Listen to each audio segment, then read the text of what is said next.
যতই শরীর খারাপ লাগুক কাজ থেমে থাকবে না, ছেলে হোক মেয়ের হোক কাজ করতেই হবে। বন্ধনের টাকা তো হবেই না, মাথায় টেনশন। যারা ভাবো যে নতুন করে ভাবতেছে যে আমি কিস্তি নিব, না নয় বলো, আমাদের মধ্যবিত্ত সংসার। আমরা মরছি, তোমরা কেউ মরো না। তো বলো তো গুড মর্নিং, বলো তো গুড মর্নিং। কোথায় মাছ? মাছ খাবে? কোথায় গন্ধ? গন্ধ লাগে? এ মাই গড, নাক চেপো নাক চেপো নাক চেপো নাক চেপো নাক চেপো, গন্ধ গন্ধ, নাক চেপো নাক চেপো নাক চেপো বাবা। আর দেখো শরীর কি অবস্থা করছে ওর, একদম কাদো মাটি ছড়াইছে, একদম শেষ। এই এসে আসলে মেন হচ্ছে মাছ ধরা। তো গুড মর্নিং বন্ধুরা সবাইকে। আমার অনেকদিন থেকে ব্লগ দেওয়া হচ্ছে না, মোটামুটি 4-5 দিন হয়ে গেল, তো ব্লগ দেওয়া হচ্ছে না। তো কালকে এত শরীরটা খারাপ ছিল আমার, কয়েকদিন থেকে শরীরটা খারাপ। দেখো চোখ মুখগুলো বৈশাখ গেছে, জ্বর। আর পুষ্কুসোনা দেখো, পুষ্কুসোনা তো প্রচণ্ড শরীর খারাপ, ওর খুব শরীর খারাপ। ও একদম কি বলবো, পটি করতেছে, বমি, মানে এত শরীর খারাপ ওর। মানে ব্লগ যে করব সেই সময়টুকু নাই, পারি না একদম। কাজ পুরা ও বারবার পটি করে বারবার। আজকে একটু শরীরটা ঠিক হয়েছে, আর আমার তো এখনো জ্বর আছে। কালকে জ্বরের ওষুধ আমি কথাটা বলে নেই, কালকের জ্বরের ওষুধ খেয়েছি, এখন একটু ঠিক আছে। তো পুষ্কুসোনা না কিছু দিয়ে ভাতই খাচ্ছে না, ডাল টাল দিয়ে। তা ভাবলাম যে একটু পুকুর থেকে মাছ ধরো তো যদি খাই পুষ্কুসোনা ভাতটা। কালকে তো কিচ্ছু খাই নেই। তো এখন বাজে 10:30, বাড়ি থেকে বাড়িতে ভাত বসিয়ে এসেছি। তো ব্লগটা যতটুকু পারবো তোমাদের সঙ্গে শেয়ার করে তোমরা দেখতে থাকো, ঠিক আছে? তো একদম মাছ টাছ পরিষ্কার করে দেখো একদম চলে এসেছি রান্না করে। এখন কিন্তু আমি তরকারি রান্না করছি, তারপরে মানে তোমাদের দাদাভাই ক্যামেরাটা অন করে দিয়েছে। আর আমি এদিকে আজকে রান্না করব হচ্ছে পাতলা করে আলু বেগুন দিয়ে মাছের ঝোল করব। যেহেতু পুকুরের মাছ টেস্ট কিন্তু ভালোই লাগবে, তো পুকুরের মাছ কিন্তু ভালোই টেস্ট লাগে জানি, যেভাবে রান্না করি।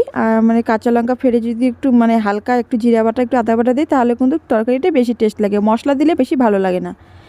তো আজকে আমার বর বলছে যে আজকে পুকুরে মাছটা পাতলা করে ঝোল করবে, এই জন্য পাতলা করে ঝোল করবে। আজকে একটা তরকারিই করব, কারণ বেশি কিছু করব না। আমারও শরীর খারাপ, জ্বর, আর পুষ্কুসোনারও শরীর খারাপ। হয় যে এগুলো পাতলা ঝোল দিয়ে পুষ্কুসোনাও খাবে, আর ঝাল কম দিব, 2-3টে লঙ্কা দিব, হয়ে যাবে। আর আমাকে একজন বন্ধু বলেছিল যে তুমি ভাঙা কোনো কিছু ব্যবহার করবে না, তো শিলপাটাটা আমার কিন্তু ভাঙাই আছে, এখনও কিন্তু আমি ওইটাইতে ব্যবহার করছি।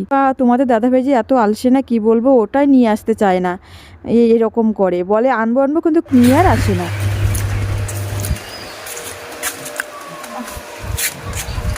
যতই শরীর খারাপ লাগুক তবু তো কাজ করতেই হবে না। দেখো আমার হাতটা কাটা গিয়েছে, 1 সপ্তাহ মতন বুঝি হইলো, এখনো কিন্তু হা মিলে আছে। যখন এইটা মনে করো শুকায় নাই, দেখি দেখা যাচ্ছে, হ্যাঁ, যখন এটা শুকায় নাই তখন যে আমি কি পরিস্থিতি, কি কষ্ট করে কাজ করছি আমি একমাত্র জানি। আর এই হাতটা দিয়ে, এইটা দিয়ে তো মানে ব্যালেন্স দিয়ে কাজ করি না।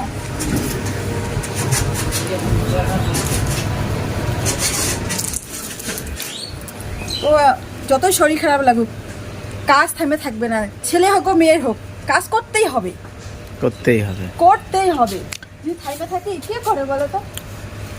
ছেলেকেও, একটা ছেলে যদি কাজ না করে, যদি বাইরে না বেরোয়, তাহলে ভাতের মানে খাওয়া দাওয়া না বন্ধ, সব কিছুই বন্ধ। আর মহিলারা কাজ না করলে ওই একই ব্যাপার, দুজনেকেই দৌড়াতে হয়। ওই জন্যে আমি ভগবানের কাছে বলি যে ঠাকুর, শরীরে টাকা পয়সা কি বড়লোক হইতে চাই না, বড়লোক হইতে চাই না, কিন্তু শরীরের মধ্যে যেন অসুখ বিসুখ দেয় না। অসুখ বিসুখ দিলে না, পড়ে থাকলে না, ওইটা খাসারাত কেউ দিতে পারবে না। আর এখন তো জানোই মধ্যবিত্ত সংসারে যা হয় সব, মনে করো আমি বেশিরভাগ জানি মধ্যবিত্ত ঘরে বলতেছি যে কিস্তি লোন ফোন থাকবেই না, বলো? দেখো ও কিন্তু কোনো কথা বলতেছি না, তুমি কিছু বলো। হ্যাঁ কি বলবো, 7 দিনে 1 সপ্তাহ হয়, 7 দিনের মধ্যে 6 দিন। কালকে যে আমার শরীরটা এত খারাপ ছিল না, আমার প্রচন্ড পরিমাণে কাঁপুনি দিয়ে জ্বর হয়েছিল কালকে। ও গাড়ি নিয়ে গেছিলো, পরে আমি ফোন করে বলছিলাম আমার জ্বর লাগতেছে, তুমি আসো তো। মানে তখন কিন্তু জ্বর লাগছিল, তখন কিন্তু সম্পূর্ণ জ্বরটা আসে নাই। পরে ও আস্তে আস্তে এমন হয়ে গেল। আমি কালকে প্রচণ্ড গরম পড়েছে, এমনি দেখো আজকে কিন্তু খুব রোদ্দু, কালকেও এইরকম রোদ্দু ছিল, কালকে মানে গরমের ভাবটা একটু বেশি ছিল, আজকে হাওয়া আছে তবুও। তো এত মানে খারাপ করছিল। এরপরও মানে ও আইসা এমন হয়েছে, আর পুষ্কুসোনার শরীর খারাপ, পুষ্কুসোনার সারাদিন বমি পটি, আর আমারও জ্বর কাঁপুনি দিয়ে। ও যদি আবার গাড়ি নিয়ে যায়, পরে আইসা আবার পরে গাড়ি নিয়ে যাইতেই পারেনি। ও গাড়ি নিয়ে গেলে বাচ্চাটাকে কে দেখে? ওকে দেখার কেউ নেই। যেহেতু কথাটা বলেই ফেললা, হ্যাঁ তো কথাতেই কথা ওঠে।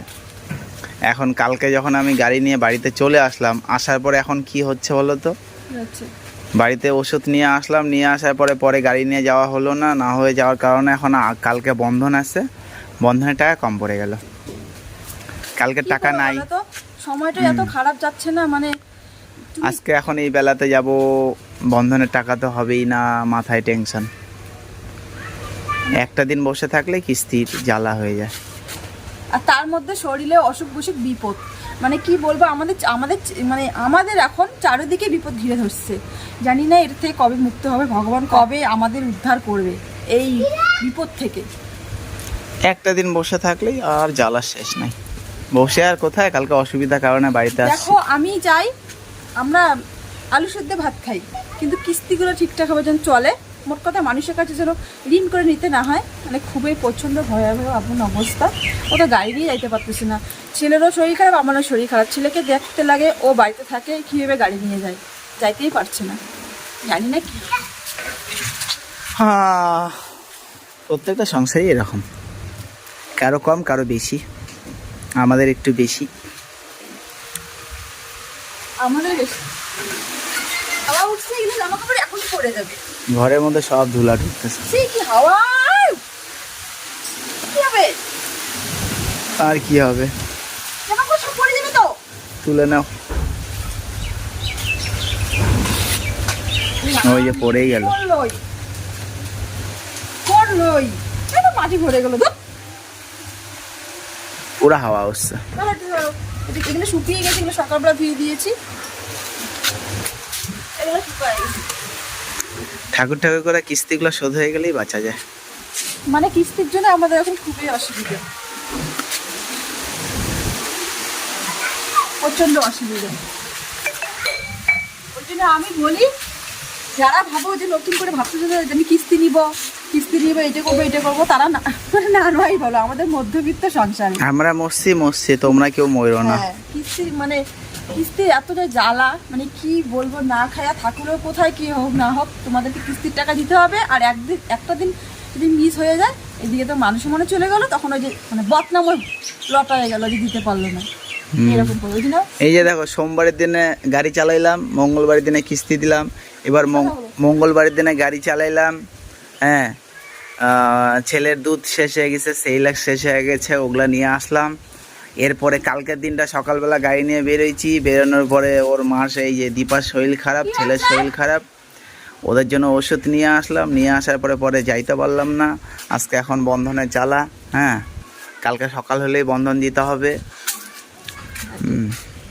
1540 টাকা, 1540 টাকাই এখন হাতে নাই, দেখছো কি অবস্থা। আমি কিচ্ছু করি নাই, 100 টাকা হাতে নাই। ঠিক আছে, তুমি যে এইটুকু সময় গেলে যতটুকু টাকা হবে তো যাও তুমি। আজকে আমরা আমাদের জীবনের সম্পূর্ণ সুখ দুঃখের কথা তোমাদের সঙ্গে শেয়ার করলাম, কারণ তোমরা আমাদের বন্ধু, তোমাদের সঙ্গে তাই আমি শেয়ার। ফুসকুসোনা এদিকে ঘুমোচ্ছে, এটা দুপুরবেলা, বল কিন্তু চলে গেছে গাড়ি নিয়ে, ফুসকুসোনা ঘুমাচ্ছে, ভাবলাম যে আমি একটু ভিডিও করি। তারপরে দেখো রোদ্দুরটা কি পড়েছে, বাপরে বাপ, আজকে প্রচণ্ড গরম, মানে 4-5 দিন থেকে যে এত গরম পড়েছে। 3টা আর ফুসকুসোনাকে ঘুম পাড়িয়ে দিলাম, তোমাদের সঙ্গে তো দেখিয়ে দিলাম, শেয়ার করলাম। ফুসকুসোনা ঘুমাচ্ছে, তো ফুসকুসোনা ঘুমাচ্ছে, আমার তো রেস্ট নিলে চলবে না, আমার কাজগুলো করতে হবে। তো যদিও বা আমি এক তরকারি ভাত করেছি, শুধু মাছের ঝোলটা করেছি পাতলা করে মাছের ঝোল। তো বন্ধুরা, আজকে আমি ব্লগটা এখানে এন্ড করব। আজকে অজানা কিছু কথা তোমাদের সঙ্গে শেয়ার করলাম, আশা করি প্রত্যেক মধ্যবিত্ত সংসারই এরকম হয়।